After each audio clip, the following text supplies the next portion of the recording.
안녕하세요. 선왕신녀 월도령입니다. 반갑습니다, 선생님. 네, 반갑습니다. 제가 이제 선생님한테 예전에 한번 네. 남자분 사주를 한번 드려가지고 네네. 선생님 신점을 봐주신 적이 있는데 네네. 이 병원년 새해를 밝아서 네. 제가 또 이제 남자분 사주를 하나 좀 불러드려볼까 해요. 그래서 선생님 느껴지시는 그대로 이 남성분이 어떤 인생을 좀 살아왔고 병원년 신년 운세에 좀 어떤 변화들이 들어와 있는지 점을 한번 봐주시면 좋을 것 같은데 네. 생년월일 불러드릴게요. 네. 뭐라고 말씀을 드려야 되나. 이분 같은 경우에는 뭐 여태까지 인생살이를 살다 보면 뭐 좋은 일이든 나쁜 일이든 있는데 좀 굴곡이 좀 없는 평탄한 좀 생활을 했던 것 같아요. 보면. 근데 본인은 당사자는 굴곡이 있다라고 생각을 하겠지만 다른 사람들에 비하면 이분은 굴곡이 좀 없는 편으로 살았던 것 같고, 그러나 부모 덕은 좀 없는 것 같아요. 아무리 부모가 나한테 사랑한다 뭐 표현을 해도 이게 진심적인 사랑인 건지 아닌 건지. 부모님이 그쵸? 예. 내 자식이니까 그냥 의무로 의무로 하시는 분도 있고, 이게 재산이 있거나 없거나 그거는 차이가 없고요. 재산이 있든 없든 내가 잘 살든 못 살든 부모가 자식한테 애정이 있으면 그 진심이 사랑으로 느껴져서 이 사랑의 진심으로 받고 자란 아이들은 틀려요. 근데 이분 같은 경우에는 뭐 평소에 사랑한다, 좋아한다, 그래 우리 자식 잘한다, 너 그래 기특하다 이렇게 말은 여러 번 들을 수 있을지언정 이게 뭐라 그래야 되죠? 그냥 내 자식이니까, 내 자식이 잘 됐으면 좋겠고, 내 자식이 편했으면 좋겠고, 그 겉핥기식의 부모님들이 좀 있어요. 사주를 저도 이제 내담자들을 보면 그런 분들이 간혹 있으세요. 그냥 내 자식이니까 다른 애들보다는 좀 편하게 살았으면 좋겠어요. 근데 내면적에서는 그냥 의무인 거예요. 진심적인 사랑이 아니고 의무. 근데 의무로 자란 분인 것 같아요. 근데 자기가 자신이 뭐 사랑을 받았다 느끼면 그럴 수 있지만 그래도 중간중간에 자기 마음에 공허한 거를 많이 느꼈을 거예요. 그런 부분들에서 있는 거죠. 내가 풍족하게 사는 집도 나한테 뭐 사랑한다, 좋아한다 부모님이 했는데 나는 이상하게 한쪽 편에는 공허한 거죠. 그거를 진심적으로 사랑을 못 받았다고 나는 얘기를 하거든요, 저는. 그렇게 뭐 어린 시절을 이렇게 보내도 지금 이분이 좀 어린 나이에 지금 30세거든요. 30세. 이 올해 들어서 30세가 됐는데 한 20살 때부터는 내가 하고자 하는 일, 내가 뭐 하고 싶은 건 다 하고 살았을 거예요, 아마. 거기에다가 내가 뭐 좋아하는 일, 그것도 했을 거고, 이 사람한테는 심장에 빛이 조금 보여요. 심장이? 예. 그러니까 사람 마음이 다 빛이 있는 건 아니거든요. 심장에 좀 빛이 있는 걸로 보여요. 그러면 이 빛을 전체적으로 뭐라 그래야 되죠? 전체적으로 빛을 표현을 하려면 이게 우러나와야 되거든요. 자기가 10가지의 노력 중에 이 사람은 5가지만 노력을 해도 이 심장에 있는 빛이 전체적으로 비춰졌을 거라고 보여요.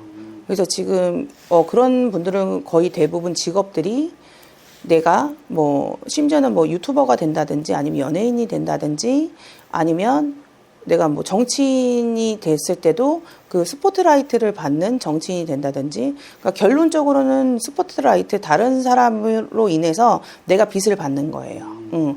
그런 삶을 현재는 살고 있는 걸로 보여요. 보이는데 어떤 직업인지 모르시겠지만 아마 그거를 많이 받으셨을 거예요. 스포트라이트를. 그러면서 내 자신이 빛이 났겠죠. 왜 심장에 빛을 그렇게 갖고 태어난 사람들은 스포트라이트를 비춰주잖아요. 자기 자신의. 그러면 전체적인 이미지가 이렇게 후광이 난다 그러죠. 그게 일반 사람들도 있어요. 그러니까 내가 만약에 예를 들어서 중소기업 사장이다. 중소기업 사장이어도요. 주변 사람들에 의해서 후광이 비춰지는 경우가 있어요. 꼭 연예인만 아니더라도.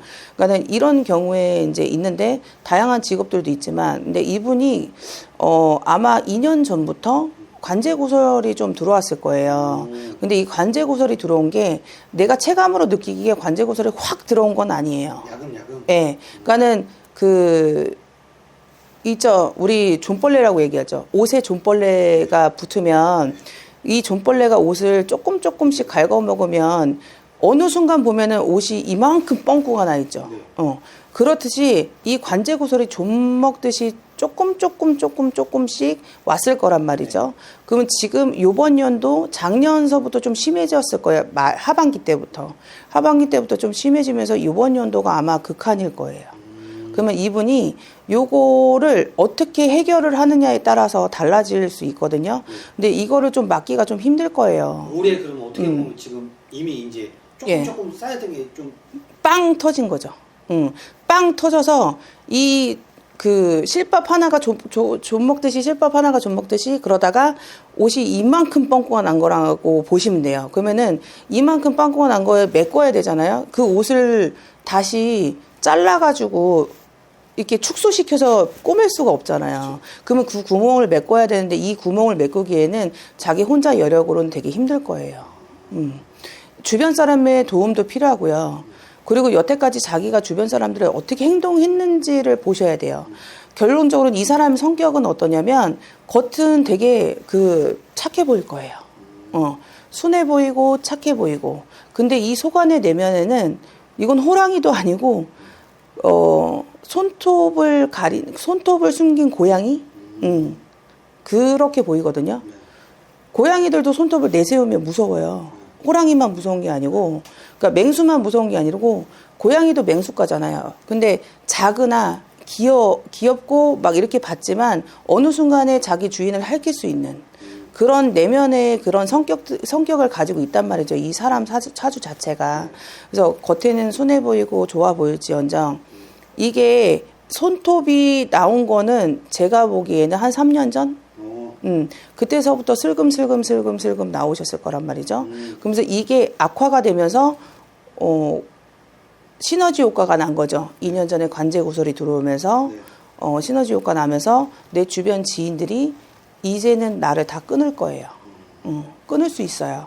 왜 그러냐면 요즘 사람들이 다 개인주의가 많잖아요. 그렇죠. 다른 사람으로 인해서 내가 피해보는 거 되게 싫어하거든요.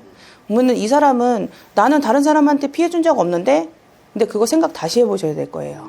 내가 여태까지 어떻게 있었는지 이 대인관계에 있어서 이 사람들 사회생활하면서 이 사람들한테 어떻게 행동을 했는지를 다시 한번 생각을 해보시고 보셔야 돼요. 내가 그런 거 있죠. 내 게 아닌데 남의 거인데도 불구하고 내 걸로 만들려고 하는 욕심. 그게 보이거든요. 내가 가질 수 있는 거는 7개예요. 근데 나는 7개가 아닌 10개, 20개를 갖고 싶단 말이죠. 그러면 사람 욕심이 생겨요. 욕심이 생기면서 이 사람은 슬금 발톱이 보였을 거란 말이죠. 근데 주변 사람들도 그걸 인식을 못했을 거예요. 제가 아까 그랬잖아요. 좀 먹듯이 조금씩 관제 고설이 그렇게 들어오다가 확연하게 들어온 게 2년 전에 확연하게 들어오다가 이번에 병원년 들어오면서 그 병원년 운기가 원래는 그러니까 해마다 바뀌는 해에 그 전년도 11월, 12월 때 되면은 운기가 미리 먼저 들어와요. 그래서 작년 하반기 때부터 힘들었을 거란 말이죠. 자책을 하지 마시고 내가 어떻게 대인관계를 했는지를 생각을 해보셔야 돼요. 이분은 대인관계를 지극히 잘못하셔서 내가 관제고설이 낀 거예요. 결론적으로 말하면. 그래서 이 관제고설을 꼈는데 이 관제고설에 구멍 난 걸 어떻게 메꿀 거냐. 그거는 지인들로 인해서 다시 메꿔줘야 돼요. 지인들은 내 측근의 지인들이 될 수가 있고 내 직업상 CEO라면 대기업의 중소기업이나 이런 CEO라면 내 주변에 있는 사람들이 인해서 다시 메꿔줘야 되고요.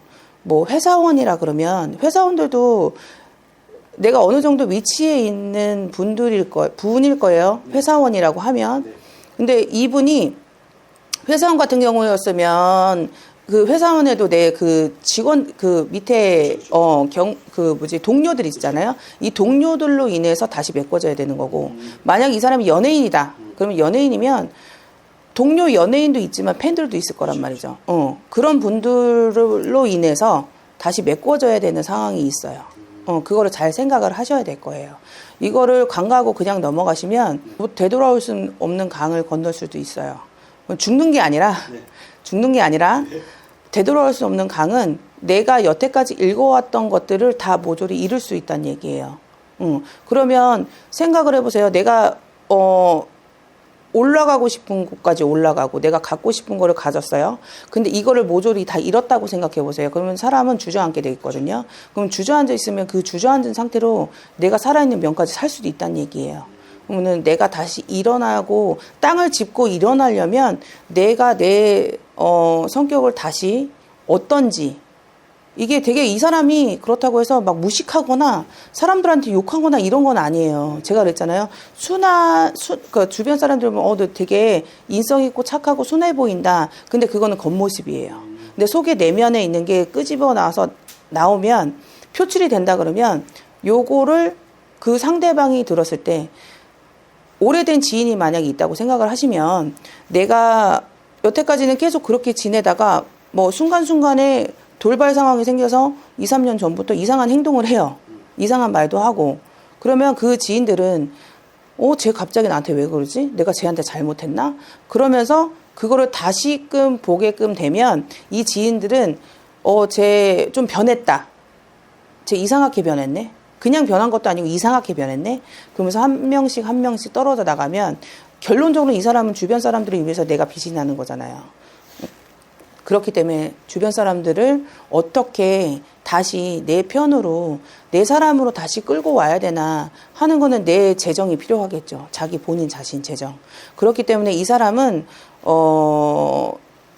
현재적으로 봤을 때 이거를 관가하고 넘어가면 안 되고 요거를 어떻게 이번 연도에는 이거를 해결할 수 있을까를 생각을 하셔야 돼요. 근데 내 위주로 내 생각대로 내가 좋은 쪽으로 해결하다 보면 진짜로 모든 걸 다 잃게 됩니다. 잃게 되면 다시 일어나기가 힘들 수 있으니 꼭 명심하셔서 다시 한번 생각해서 자신을 잘 컨트롤 하시길 바라요.